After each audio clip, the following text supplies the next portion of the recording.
नमस्कार दोस्तों, बहुत स्वागत है आपका हमारे आज के इस वीडियो में। और आज के इस वीडियो में हम आपको बताने वाले हैं कि दोस्तों, जैसा कि आप जानते हैं, आपके स्कोर कार्ड बन के तैयार हो चुके हैं और कुछ ही समय बाद आपके एजुकेशन पोर्टल 3.0 में चॉइस फिलिंग के ऑप्शन प्रदर्शित होने लगेंगे, जिनसे कि आपको चॉइस फिलिंग करना होगा। तो इससे पहले हम आपको बता देना चाहते हैं कि पिछले साल किस प्रकार से चॉइस फिलिंग कराई गई थी, जिससे आपको थोड़ा बहुत अनुमान होगा कि आगे चल के आपको क्या क्या करना पड़ सकता है। तो सबसे पहले तो दोस्तों देखिएगा, आपका जो स्कोर कार्ड बन के तैयार हो चुका है उसमें राइट हैंड साइड में आपके नंबर दिए गए हैं। जो भी आपने एजुकेशन पोर्टल 3.0 में अपना क्वालिफिकेशन ऐड किया था, उस क्वालिफिकेशन के आधार पर आपके स्कोर कार्ड में आपको अलग अलग पैनल के हिसाब से अलग अलग मार्क्स प्राप्त प्राप्त हुए हैं और इन्हीं मार्क्स के आधार पर आपकी स्कूलों में ज्वाइनिंग की जाएगी। जिस विद्यार्थी के नंबर सबसे ज्यादा होंगे उस विद्यार्थी को मेरिट लिस्ट में शामिल कर लिया जाएगा।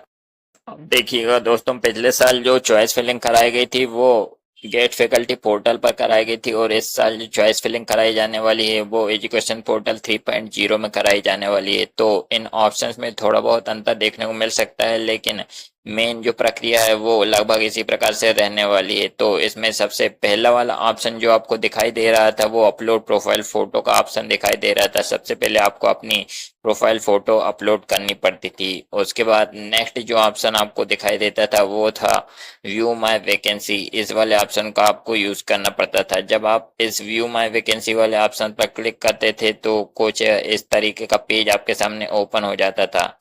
यहाँ पर आपको अपनी डिस्ट्रिक्ट, ब्लॉक और पैनल का नाम एंटर करके और गेट डिटेल पर क्लिक करना पड़ता था। जैसे ही आप गेट डिटेल पर क्लिक करते थे तो इस तरह से स्कूल, आपके संकुल के पास जो जितने भी स्कूल हैं वो सारे यहाँ पर प्रदर्शित होने लगते थे। उन स्कूलों में कितनी वैकेंसी है और उन स्कूलों के डाइस कोड भी यहाँ पर प्रदर्शित होने लगते थे। तो इसी डाइस कोड को आपको अपनी कॉपी में नोट करके रख लेना पड़ता था और इसी डाइस कोड को आगे आपको चॉइस फिलिंग में इंटर करना पड़ता था, जिससे आपकी चॉइस फिलिंग होती थी।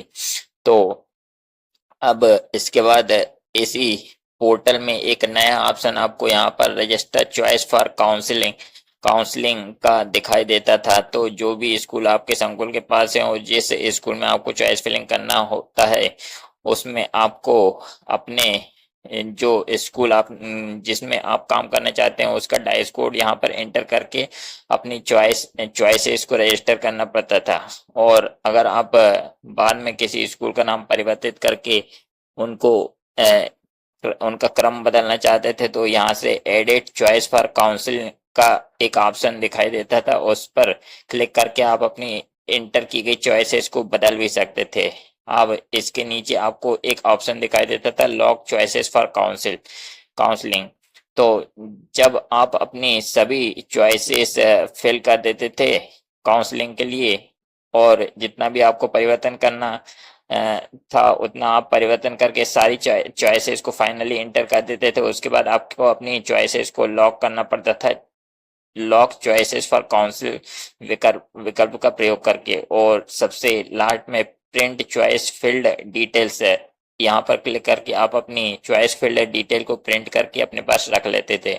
उसके बाद जब भी आपकी इसका रिजल्ट आता था तो कुछ इस प्रकार से आपका रिजल्ट आता था, जिसमें आपका ज्वाइनिंग ऑर्डर दिया गया रहता था और इसमें आपका नाम, शाला का नाम और डाइस कोड आदि सभी दिए गए रहते थे। और इसी में आपके शाला प्रभारी के द्वारा प्रमाणीकरण करने का भी एक ऑप्शन दिया रहता था।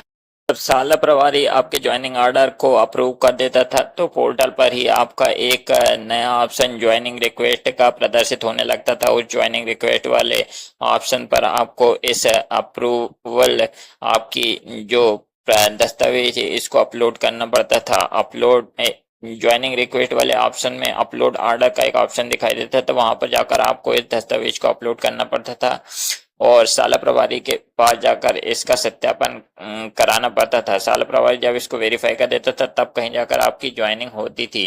तो लगभग कुछ इसी प्रकार से आपकी पोर्टल 3.0 में भी आपकी चॉइस फिलिंग की प्रक्रिया कराई जाएगी। तो चलिए दोस्तों, हम मिलते हैं। आपको अगर ये जानकारी अच्छी लगी तो आप इस वीडियो को ज़्यादा से ज़्यादा लाइक और शेयर कीजिएगा। चैनल पर अगर नए हैं तो चैनल को सब्सक्राइब जरूर कीजिएगा दोस्तों। आगे जो भी अपडेट होगी मैं आपको ज़रूर शेयर करूंगा।